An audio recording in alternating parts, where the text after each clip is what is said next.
Hello students, welcome to HPM classes. आज की video में आप प्रश्नावली 3.3 का क्वेश्चन नंबर 2 और 3 पढ़ेंगे। इसके पहले के वीडियो में आपको हम क्वेश्चन नंबर 1 पूरा कंप्लीट बता चुके हैं।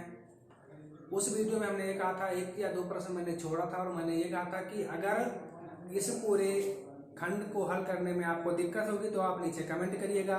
आशा करता हूँ आप लोगों ने क्वेश्चन को हल किया होगा, और अगर कोई कमेंट नहीं आया तो इसका मतलब ये होगा कि आप लोगों के सारे क्वेश्चन हल हो चुके हैं।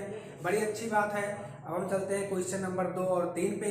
तो अगर क्वेश्चन नंबर 2 देखा जाए तो 2x + 3y = 11 और 2x - 4y = -24 को हल कीजिए और इससे स्मॉल m का वो मान ज्ञात कीजिए जिसके लिए y = mx + 3 हो।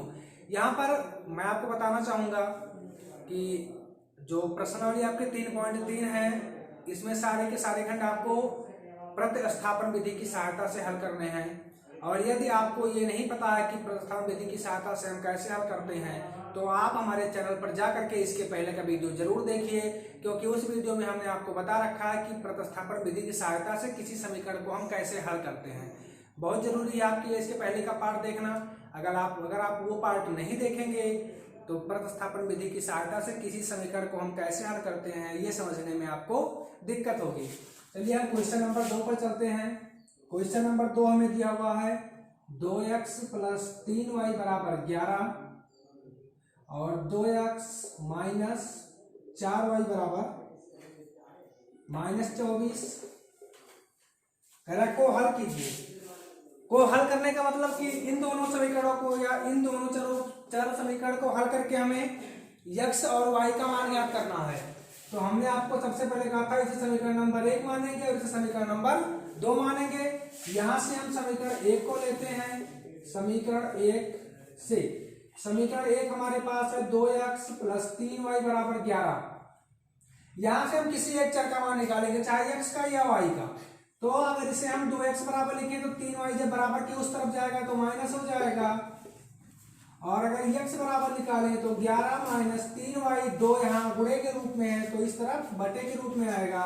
ये हमारा समीकरण नंबर 3 हो जाएगा। अब क्या करेंगे हम, x का मान समीकरण 2 में रखने पर, तो अगर x का मान समीकरण 2 में रखा जाए तो यहाँ 2 और इंटू x लिखा है, तो x का मान 11 - 3y बटे 2 और -4y = -24। ये 2 से 2 कट जाएगा, तो ये 11 - 3y और -4y = -24। आप 11 को उस तरफ लेकर के जाइए तो ये -3y और -4y -7y बराबर ये -24, और 11 उस तरफ जाएगा तो ये भी माइनस में हो जाएगा। तो -7y = -24 और -11 -35, और माइनस माइनस प्लस y = 35/7 और 7 बचे 35। यहां से हमें मिला y = 5। अब करेंगे क्या, y का ये मान हम समीकरण 3 में रखेंगे। तो लिखेंगे यहां पर y का मान समीकरण 3 में रखने पर, तो यहां से हमें मिलेगा x = 11 - 3y, तो 11 - 3 गुणे हमारे पास y का मान आया 5 और बटे लिखा हुआ है ये 2। तो x = 11 - 5 = 15/2, x = 11 - 15 - 4/2 और 2 दूनी 4, x = -2 और हमें y = 5। यहां से ये हमें x और y का मान मिला। अगर आप चाहें तो इस मान को रख करके यहाँ उत्तर की आप जांच कर सकते हैं। जैसे आप देखिए x का मान -2, तो 2 गुणे 2 माइनस में, तो माइनस प्लस माइनस और 2 दूनी 4, यहां से हमको मिलेगा -4 और प्लस 3 गुणे y का मान पर 5, तो 3 बचे 15, 15 - 4 11 आएगा। अगर आप यहां रखेंगे तो 2 दूनी -4 और -5 = 20, तो -4 और -20 -24 आएगा। आपका ये x और y का मान सही है, लेकिन इसमें हमें एक खंड और दिया हुआ है, कह रहा है इससे यम का वो मान ज्ञात कीजिए जिसके लिए y = mx + 3 हो। तो यदि हम y = mx + 3 को लें और हमें मान किसका ज्ञात करना है, यम का, हम x और y का मान ज्ञात कर चुके हैं, तो उन दोनों मानों को यहाँ पर अगर रखेंगे तो y का मान 5 = यम गुणे x का मान -2 और ये +3।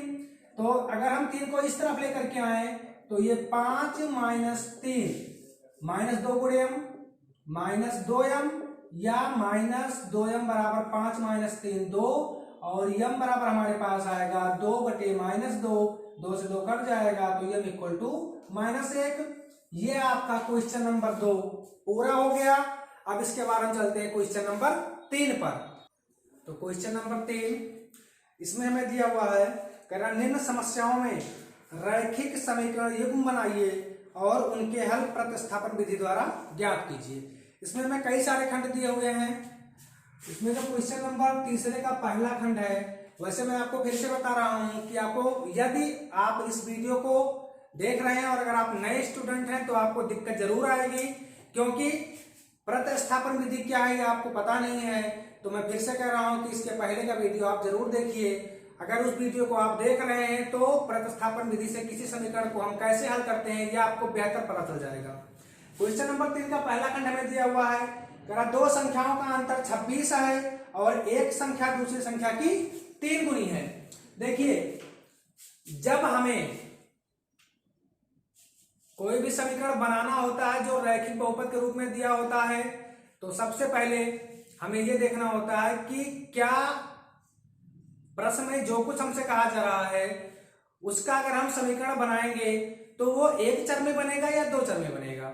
अब सबसे बड़ी समस्या तो ये होती है कि जो समीकरण हमको बनाना है वो एक चर का बनेगा या दो चर का बनेगा, ये हम कैसे पता करेंगे। सबसे बड़ी समस्या ये बनती है।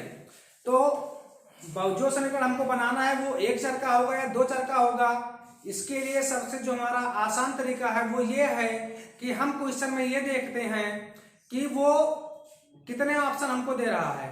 मतलब जैसे इसमें दिया हुआ है दो संख्याओं का अंतर 26 है और एक संख्या दूसरी संख्या की 3 गुनी है। इसमें हमें दो खंड दिया हुआ है।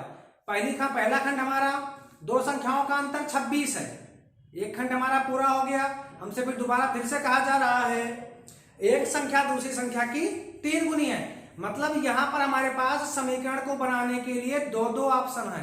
तो जब एक ऑप्शन होगा मतलब एक ही बार हमसे वो कहेगा तो हम एक चर का समीकरण बनाते हैं, और जब हमसे वो 2 बार कहेगा तो हम 2 चर का बनाते हैं।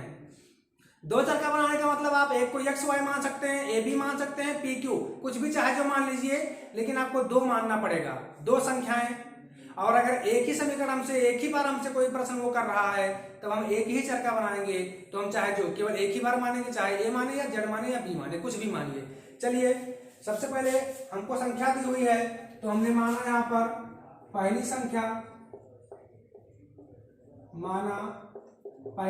बराबर x और दूसरी संख्या बराबर y। अब प्रश्नानुसार हमसे कहा जा रहा है कि दो संख्याओं का अंतर 26 है। दो संख्याओं का अंतर मतलब माइनस, घटाना।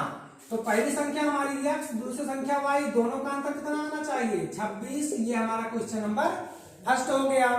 फिर उसके बाद पुनः प्रश्नानुसार करा एक संख्या दूसरी संख्या की 3 गुनी है। ध्यान दीजिए, एक संख्या हमारी x, दूसरी संख्या हमारी y। कह रहा एक संख्या दूसरे संख्या की 3 गुनी है। मतलब ये हुआ कि x y का 3 गुना है। तो यदि हम y को 3 से गुणा कर दे तो दोनों क्या हो जाएंगे, बराबर। अब आप इसको अगर इस तरफ लेकर के आइए तो ये x माइनस 3y बराबर 0 समीकरण नंबर 2। हमारे पास एक और दो समीकरण हमको मिल गए। हमें प्रतिस्थापन विधि की सहायता से हल करना है। तो चलिए, समीकरण 1 से समीकरण 1 हमारे पास है x माइनस वाई बराबर 26। तो यहां से मिलेगा हमें x बराबर 26, बराबर के उस पार जाएगा तो y प्लस में हो जाएगा। पक्षांतर करते समय हमेशा आप ध्यान रखेंगे बराबर के इस पार से उस पार या उस पार से इस पार लाते या ले जाते समय पद अगर प्लस में है तो माइनस में हो जाएगा, माइनस में है तो प्लस में हो जाएगा, गुणे में है तो बटे में जाएगा और बटे में है तो गुणे में आएगा। चलिए, जहां पर माइनस में था y, जब इसको हम बराबर के उस तरफ लेकर के गए तो प्लस में हो गया। ये इसको हम मानेंगे समीकरण 3। उसके बाद x का मान समीकरण 2 में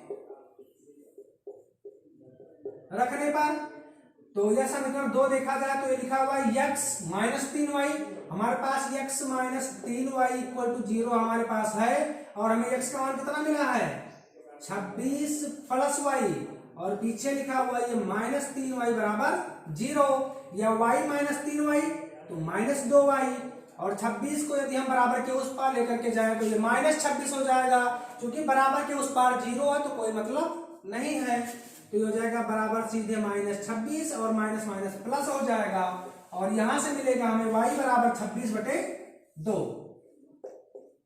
ये कट करके 13 आएगा, y इक्वल टू 13 समीकरण 3 में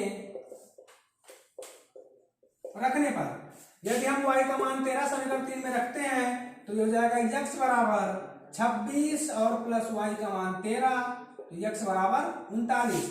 मतलब ये हुआ कि हमारी जो पहली संख्या आई वो आई 39, और जो हमारी दूसरी संख्या आई वो आई 13। अब आप चाहें तो अपने उत्तर की जांच कर सकते हैं।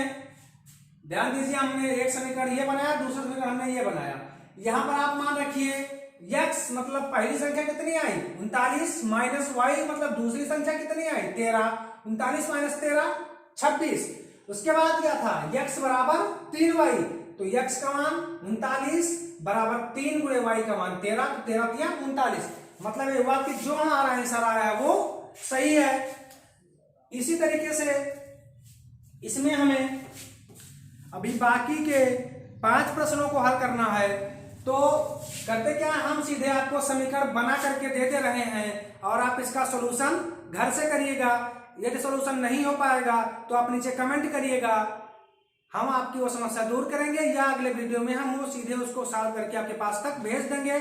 तो हम करेंगे क्या, सीधे इन 5 प्रश्नों के या शेष प्रश्नों में जो भी हम कर पा रहे हैं यहाँ पर वीडियो में, सब में आपको हम समीकरण 1 और समीकरण 2 बना करके दे रहे हैं। इसको आप घर से सॉल्व करना है।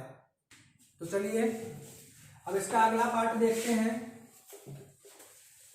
दो संपूरक कोणों में बड़ा कोण छोटे कोण से 18 डिग्री अधिक है। सबसे पहले तो इसमें यह जानना होगा संपूरक कोण किसे कहते हैं। क्यों भाई साहब, आप बताएंगे संपूरक कोण किसे कहते हैं? नहीं पता, चलिए बता रहे हैं आपको हम। यदि दो कोणों का योगफल 180 अंश हो तो उस कोण को हम संपूरक कोण कहते हैं। इसमें हमें दिया हुआ है, कह रहा दो संपूरक कोणों में बड़ा कोण छोटे कोण से 18 डिग्री अधिक है, उन्हें ज्ञात कीजिए। तो माना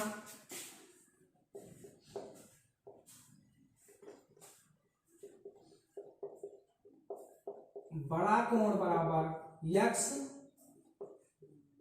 और छोटा कोण बराबर y। अब संपूरक दिया हुआ तो इसका मतलब ये हुआ कि इन दोनों कोणों का योगफल कितना आएगा 180 अंश।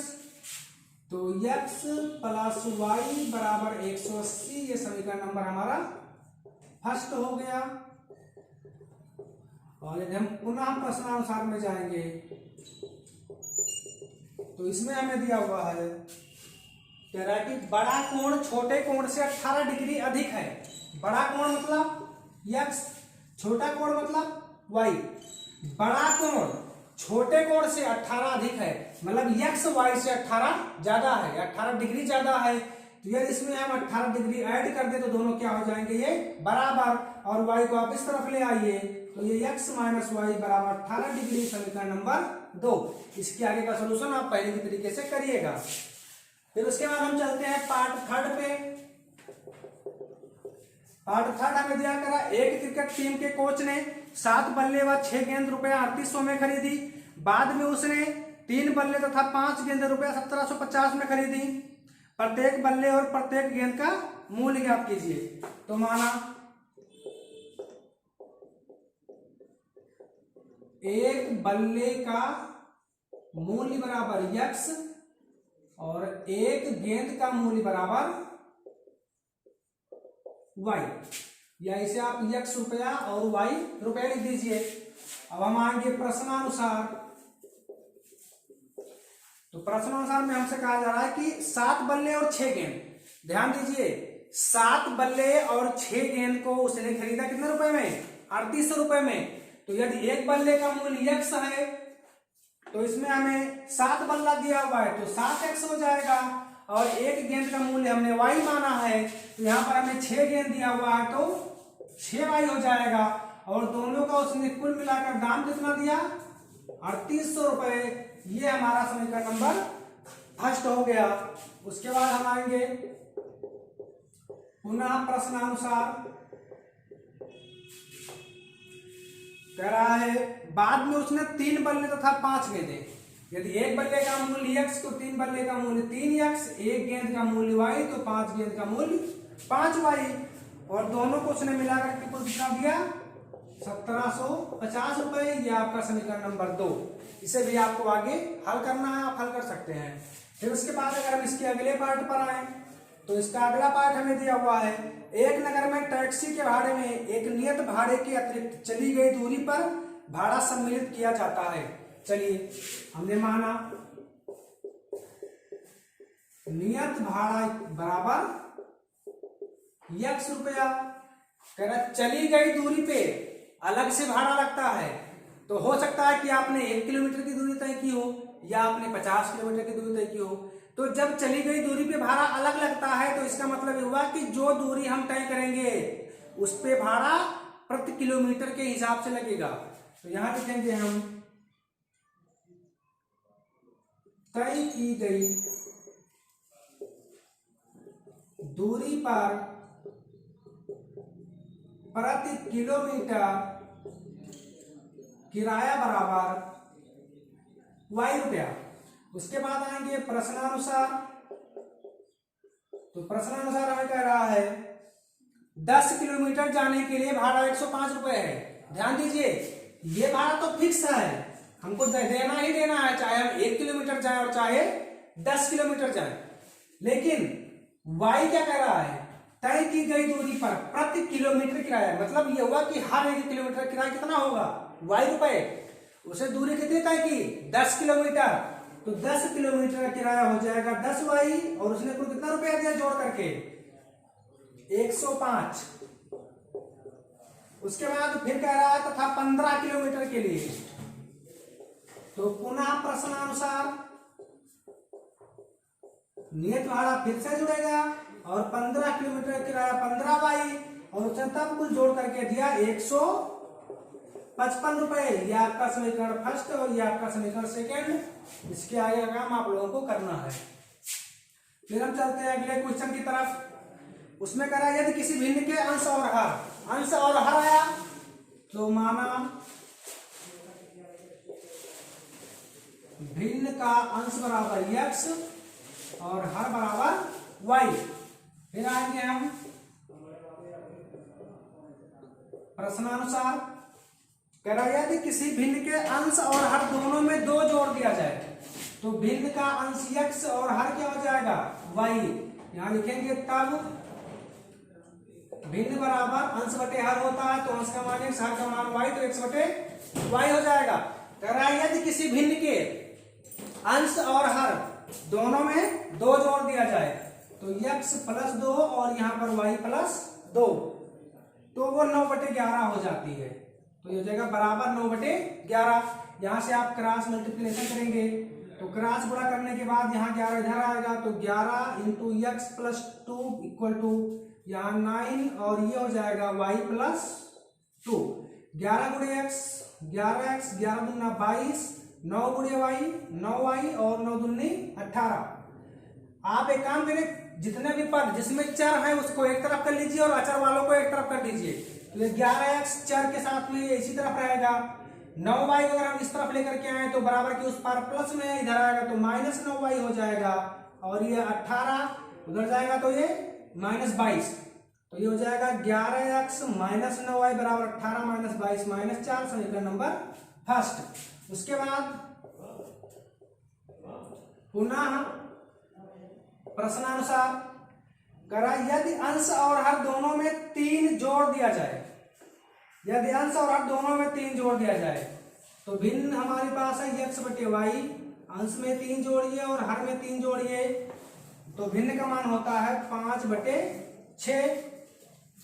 इसको हल किया जाए तो यहाँ से 6 ऊपर आ जाएगा और ये पूरा 5 के साथ जाएगा, तो ये हो जाएगा 6 इंटू एक्स प्लस 3 बराबर 5 इंटू वाई प्लस 3, या 6 गुणे एक्स 6x, 6 3 18, 5 गुणे वाई 5y और 5 3 15।